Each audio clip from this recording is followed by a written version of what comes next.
अर्जुन को हंसता देखकर अजय, विजय और अनिल जी को कुछ समझ नहीं आ रहा था। वो तीनों हैरान होकर एक दूसरे के चेहरे की तरफ देख रहे थे। पर राघव काफी शांत था। कहीं न कहीं उसे अर्जुन की हंसी के पीछे का कारण समझ आ गया था। अर्जुन ने अपनी हंसी पर काबू पाया और कहा, कमाल के हैं आप लोग। आपको अपनी बेटी की खुशियों से ज्यादा अपने बिजनेस से मतलब है। बेटी की खुशियाँ आपके लिए पैसों पर निर्भर करती है। अजय यह बात सुनकर गुस्से में आगे आया और दांत पीसते हुए बोले, हमारा किस बात से मतलब है और किस बात से नहीं, इसका तुमसे कोई लेना देना नहीं है। और बेटी हमारी है, हम उसकी शादी किसके साथ करवाए और किसके साथ नहीं, इसकी जानकारी और इसका फैसला लेना हम डिसाइड करेंगे, तुम नहीं। और वैसे भी तुम्हारी हैसियत क्या है, हो कौन तुम जो हमारी बेटी की जिंदगी के बारे में फैसला ले रहे हो।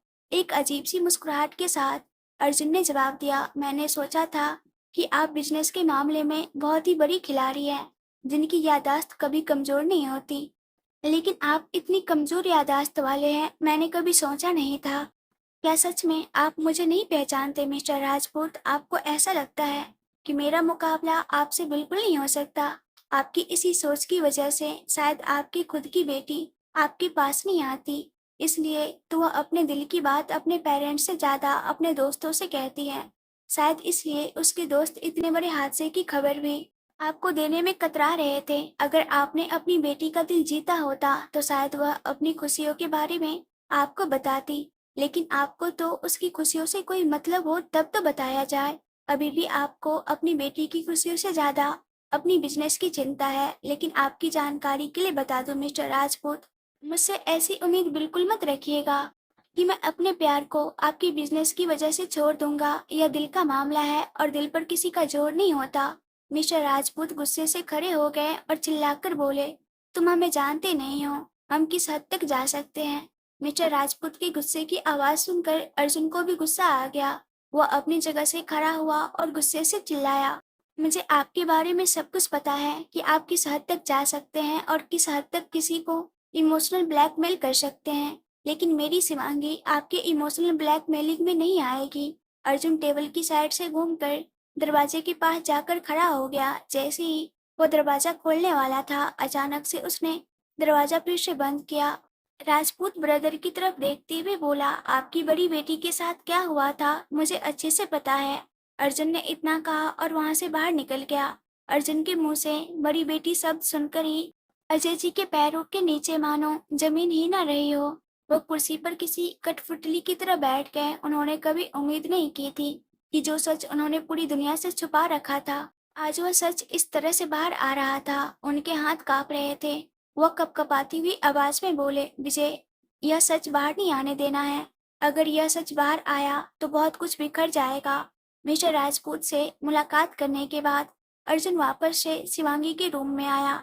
शिवांगी बेड पर लेटी हुई थी और नाखून चबा रही थी। उसे कुछ समझ नहीं आ रहा था कि बाहर क्या हो रहा था। लेकिन रागनी और नैना आराम से सोफे पर मस्त मौला अंदाज में बातें कर रही थी। जैसे ही उनके कमरे का दरवाजा खुला, दोनों ने बातें बंद की और अपना पूरा फोकस दरवाजे की तरफ किया। अर्जुन अंदर आया और शिवांगी की तरफ देखा, जो कि नाखून चबाने पर ही जोर दिए जा रही थी। शिवांगी की नजर जैसे ही अर्जुन पर पड़ी, वह तुरंत पूछने के खड़ी हुई थी कि अचानक से हल्की सी चीख सुनाई दी। अर्जुन तुरंत दौड़ते हुए शिवांगी के पास आया और लगभग नाराज होते हुए बोला, हमेशा अपनी मर्जी की क्यों करती हो? मैंने तुम्हें कहा था ना, शांति से बैठी रहो, उठने की क्या जरूरत थी? अर्जुन को गुस्से में देखकर शिवांगी चुप हो गई। अर्जुन को एहसास हुआ कि उसने ज्यादा ही नाराज कर दिया है। वह शांति से शिवांगी के पास बैठ गया और उसके हाथों को अपने हाथों में थाम लिया। शिवांगी हैरान होकर अपने हाथों को देखने लगी और फिर अर्जुन की तरफ। अर्जुन की आंखों में उसे कुछ अलग दिखाई दे रहा था। अर्जुन को देखते हुए ना जाने क्यों वह अर्जुन की आंखों में ही खो गई। अर्जुन की आंखों में अपने लिए एक अलग सा अपनापन देख पा रही थी शिवांगी। अर्जुन ने शिवांगी की आंखों में आंखें डालते हुए कहा, बहुत कुछ हो गया, इसके बारे में हमने कभी नहीं सोचा था। इस नकली एंगेजमेंट के बारे में तुमने भी कभी नहीं सोचा था कि इस तरह से न्यूज बाहर आएगी। लेकिन न्यूज बाहर आई, मुझे इससे कोई लेना देना नहीं, क्योंकि यह एंगेजमेंट सिर्फ तुम्हारे लिए नकली थी, मेरे लिए नहीं। जैसे ही यह कहा गया कि नकली एंगेजमेंट सिर्फ शिवांगी की तरफ से थी, अर्जुन की तरफ से नहीं। तो जोरदार खांसने की आवाज आई। इस आवाज को सुनकर ही अर्जुन का ध्यान भटक गया। रागनी जो पानी पी रही थी, अचानक से अर्जुन की बातों को सुनकर पानी उसके गले में ही अटक गया और वह जोर जोर से खांसने लग गई। नैना ने तुरंत उसकी पीठ सहलाई और कहा, शांत नहीं रह सकती? इतनी प्यार मोहब्बत वाली बातें चल रही है और तू है कि बीच में हड्डी बन रही है। रागनी दांत पीसकर बोली, अब इसमें मेरी क्या गलती? मैंने कौन सा जानबूझकर किया? जो कुछ भी किया शिवांगी के प्यारे से बॉस ने किया है। अगर वो नकली एंगेजमेंट नहीं चाहते तो असली चाहते थे तो सिंपल सिंपल शब्दों में कह देते ना। अचानक से बम फोड़ने की क्या जरूरत थी? रागनी के साथ साथ शिवांगी भी काफी ज्यादा हैरान थी। उसने कभी उम्मीद नहीं की थी कि इस तरह की नकली एंगेजमेंट जो सिर्फ दो लोगों के बीच एक समझौता थी और इस तरह से सामने आएगी। शिवांगी अर्जुन से कुछ कहने ही वाली थी कि अर्जुन ने उसके कुछ कहने से ही पहले अपनी फिंगर उसके होठों पर रख दी और अपना सर ना में हिलाते हुए कहा, आज तुम्हें डिस्चार्ज मिलने वाला है और उसके बाद हम मेरे घर जा रहे हैं मेरे भाई, माँ और भाभी से मिलने। अर्जुन की फिंगर अपने होठों पर देखकर उसकी आंखें खुली की खुली रह गई थी और वहीं दूसरी तरफ नैना और रागनी की नजरें भी कुछ ऐसी ही थी। अर्जुन ने अपना फैसला सुनाया और कमरे से बाहर चला गया, लेकिन शिवांगी तो मानो किसी सदमे की तरह वहीं बैठी हुई थी। उसने कोई रिएक्ट नहीं किया। नैना और रागनी दोनों शिवांगी के पास आए और लेफ्ट और राइट जाकर खड़ी हो गई। उन दोनों ने एक साथ उसके कंधे पर हाथ रखा और कहा, यह क्या हुआ है और बात इतनी आगे पहुंच गई? तुमने हमें बताना भी जरूरी नहीं समझा? वैसे तो तुम हर बात नहीं बताती, हम मानते हैं, लेकिन कम से कम यह तो बता देती ना कि सगाई असली थी, नकली नहीं। हम लोगों ने तो क्या क्या सपने सजाए थे, पर हमारी सब सपने चकनाचूर हो गए। नैना रोने का नाटक करते हुए बोली। शिवांगी उन लोगों को क्या ही बताती, वह तो खुद हैरान थी अर्जुन के मुंह से यह सब सुनकर। और सबसे ज्यादा फिक्र तो अब उसे अपने घर वालों की हो रही थी कि आखिरकार अर्जुन ने उन लोगों के साथ कैसा व्यवहार किया था या फिर क्या कहा था। उसे कुछ पता नहीं था। अर्जुन रूम से बाहर आया। बाहर राघव अपने सिक्योरिटी के साथ खड़ा हुआ था और कुछ उन लोगों को इंस्ट्रक्शन दे रहा था।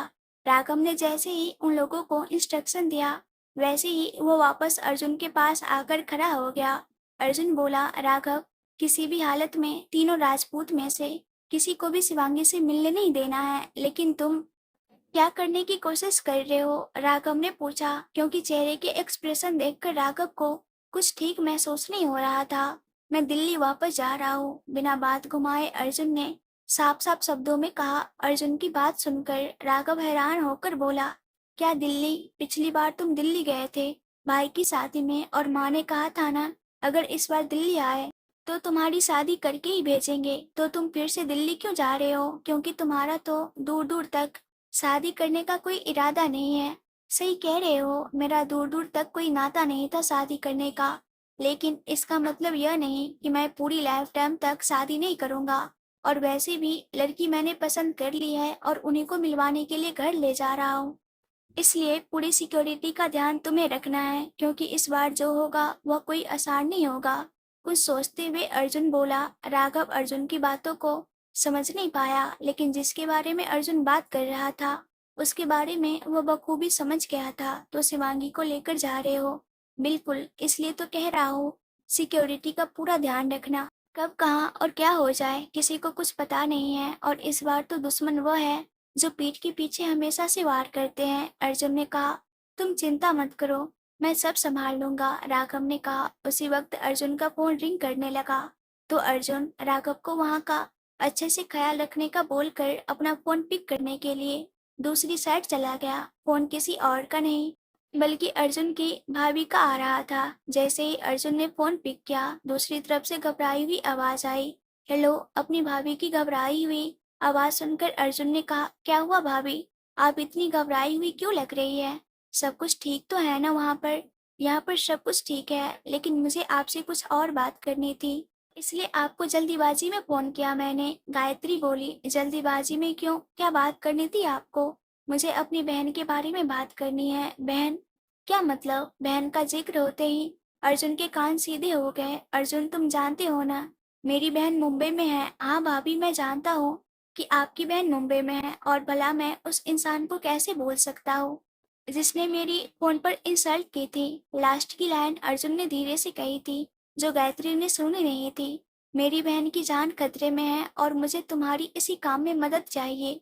हो सके तो प्लीज मेरी बहन तक सिक्योरिटी पहुंचा दो। मुझे आपके भाई को कॉल करना था लेकिन उनका फोन लग ही नहीं रहा। काफी देर से कॉल लगाने की कोशिश कर रही हूँ, इसलिए मुझे लगा कि मुझे तुमसे ही बात करनी चाहिए। जान खतरे में है, ऐसा क्या हो गया भाभी? अर्जुन ने पूछा। आज सुबह से जो न्यूज वायरल हो रही है उसके बारे में तुम्हें पता है ना? राजपूत परिवार की बेटी ने सगाई कर ली है। शिवांगी के बारे में इन्हें कैसे पता?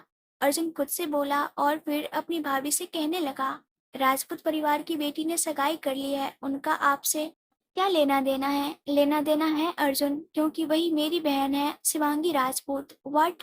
अर्जुन पूरी तरह से शॉक था, पर अर्जुन को अभी भी विश्वास नहीं हुआ। उसे लगा कि शायद नाम का कंफ्यूजन होगा। लेकिन आपकी बहन का तो नाम शिवन्या है ना, जिसे आप शिवी कहकर पुकारती हैं? मेरी बहन का नाम शिवन्या और शिवांगी दोनों है। घर पर उसे सब शिवन्या कहकर पुकारते हैं और मैं और उसके कुछ दोस्त उसे इसी नाम से पुकारते हैं, लेकिन उसका असली नाम शिवांगी राजपूत है। और इस वक्त जो खबर न्यूज पर वायरल हो रही है वो शिवांगी की जान के लिए खतरा बन चुके हैं और पता नहीं कब शिवांगी के परिवार वाले वहां तक पहुंच जाए और कुछ ऐसा हो जाए जो मैं कभी सपने में भी नहीं सोच सकती। इसलिए प्लीज, हो सके तो गायत्री जहाँ शिवांगी और शिवन्या नाम की कंफ्यूजन को दूर कर रही थी, तो वहीं यह कोई नॉर्मल बात नहीं थी। अर्जुन के लिए तो यह बहुत ही ज्यादा शॉकिंग था, क्योंकि जिसके साथ उसने पहली बार बात की थी और जिसने उसकी पहली बार बेइज्जती की थी वह कोई और नहीं था, शिवांगी थी, जो इतने महीने से उसकी आंखों के सामने ही मौजूद थी। और उसके साथ ही वह प्यार में पड़ गया था। किस्मत का खेल तो देखो, अपनी बेइज्जती का बदला लेने के लिए अर्जुन जिसे इतनी लगन से ढूंढ रहा था वह उसकी आंखों के सामने थी, लेकिन उसे इस बात का अंदाजा तक नहीं था। अर्जुन, सुन रहे हो ना मैं क्या कह रही हूँ? प्लीज जवाब दो, क्या वक्त रहते पहुंच पाओगे ना मेरी बहन के पास? अर्जुन अपनी सोच से बाहर आया। जैसे ही उसने गायत्री की आवाज फिर से सुनी, आप चिंता मत कीजिए भाभी, वह बिल्कुल ठीक है। अपनी भाभी को फिक्र न करने का कहकर अर्जुन ने कॉल डिस्कनेक्ट कर दिया और दीवार पर टिक कर खड़ा हो गया। उसे कुछ समझ नहीं आ रहा था कि आखिर यह सब हो क्या रहा था।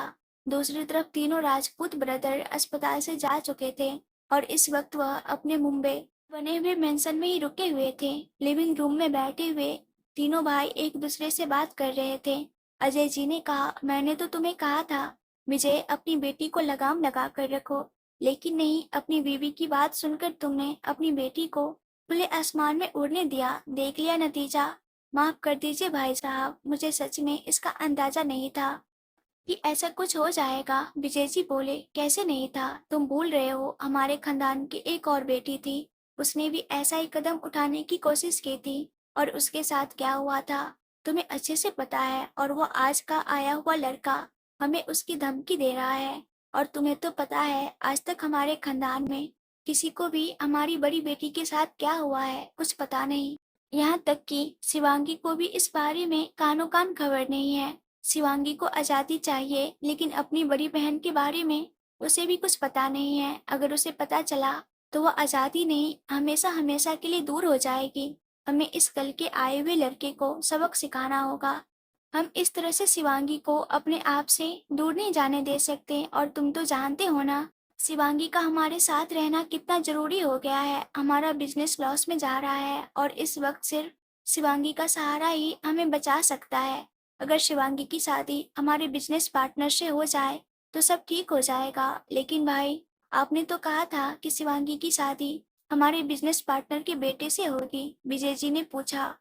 उन्हें लग रहा था कि उन्होंने शायद कुछ गलत सुन लिया है। हाँ हाँ, कहा था, लेकिन क्या करूं? जिस तरह की इस बार न्यूज फैली है ना, उसका बेटा साफ मना कर चुका है शादी के लिए। इसलिए बड़ी मुश्किल से मैंने बिजनेस पार्टनर को मनाया है और वह बिजनेस पार्टनर कोई और था। जिसके बेटे के बारे में बात कर रहे थे वह कोई और था। अनिल काफी देर से चुपचाप और शांत बैठा हुआ था और अपने दोनों भाइयों की आपस की बातें सुन रहा था।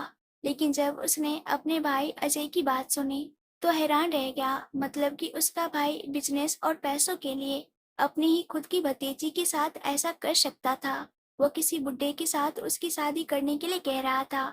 अनिल ने अपनी बात आगे करते हुए कहा, आप कैसी बातें कर रहे हैं भाई?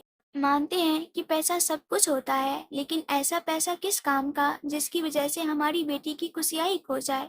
मैंने हमेशा हर बात पर, हर काम में आपका साथ दिया है, आपके किसी फैसले पर भी कभी उंगली तक नहीं उठाई। लेकिन आपका इस बार का फैसला बहुत गलत है। आप पैसों के लिए इतना गिर जाएंगे, मैंने कभी सपने में भी नहीं सोचा था। अनिल और विजय जी के एक्सप्रेशन पूरी तरह से अपने भाई से अलग थे। वह अपने भाई की बात मानने के लिए बिल्कुल तैयार नहीं थे। यह बात अजय जी भी जान चुके थे, लेकिन किसी भी हालत में वो पीछे नहीं हटने वाले थे। उन्होंने गुस्से से सामने टेबल पर रखा हुआ फूलदान जमीन पर गिरा दिया और अपना हाथ टेबल पर जोर से मारा। टेबल कांच का था, जो देखते ही देखते चकनाचूर हो गया और कांच के कुछ टुकड़े उनके हाथ में भी लग गए। यह देखकर दोनों भाई और ज्यादा घबरा गए और अजय जी की मदद करने के लिए आगे आए, लेकिन अजय जी ने अपना वही हाथ जिससे खून टपक रहा था आगे करते हुए कहा, कोई जरूरत नहीं है। तुम्हें क्या लगता है कि मैं पत्थर दिल हूँ जो अपने घर के बच्चों की खुशियां नहीं चाहता? लेकिन क्या करूँ, घर की एक बच्ची के लिए मैं बाकी बच्चे और बाकी परिवार के लोगों को नहीं छोड़ सकता। अगर शिवांगी की फिक्र करने बैठे तो बाकी मेंबर्स का क्या होगा? हमारा दिवालिया होने वाला है और तुम लोग जानते हो ना, इस वक्त किसी को भी हमारी इस हालत के बारे में कुछ पता नहीं है। अगर मीडिया में इस बारे में खबर पहुंच गई तो और ज्यादा मुश्किल हो जाएगी। और हमारे बिजनेस पार्टनर सभी हमको छोड़कर जा रहे हैं। अगर इसमें कोई हमारी मदद करने के लिए आगे आ रहा है तो गलत क्या है? लेकिन नहीं, तुम लोगों को तो उनकी उम्र से लेना देना है। अरे उम्र से क्या है, कुछ दिनों के मेहमान हैं। जब दुनिया छोड़कर चले जाएंगे उस वक्त सारी प्रॉपर्टी, सारी जायदाद हमारी बेटी के नाम ही हो जाएगा। राज करेगी हमारी बेटी। लेकिन नहीं, तुम लोगों को तो उम्र की पड़ी हुई है। इतना कहकर गुस्से से पैर पटकते हुए अजय जी वहां से चले गए। विजय और अनिल हैरान होकर अपने भाई की तरफ देख रहे थे। उन लोगों को अपने भाई की सोच का पता था, लेकिन उनकी सोच इस तरह से होगी उन्हें इस बात का अंदाजा नहीं था। अनिल अजय की तरफ देखते हुए बोला, भाई साहब, क्या आप भी अजय भाई साहब की बातों में आ गए? आप ऐसा कैसे कर सकते हैं? अपनी बेटी की ही जिंदगी दांव पर लगा सकते हैं? विजय जी उदास होते हुए बोले, मैं उनके खिलाफ नहीं जा सकता। अगर वह चाहते हैं तो ऐसा ही होगा। शिवांगी की शादी उसी से होगी जिनसे भाई साहब चाहते हैं। इतना कहकर विजय जी वहां से चले गए। अनिल अपने दोनों भाइयों को देख रहा था। वह गुस्से से अपने हाथों की मुठिया भींचते हुए बोले, यह तो गलत है और मैं ऐसा कुछ नहीं होने दूंगा।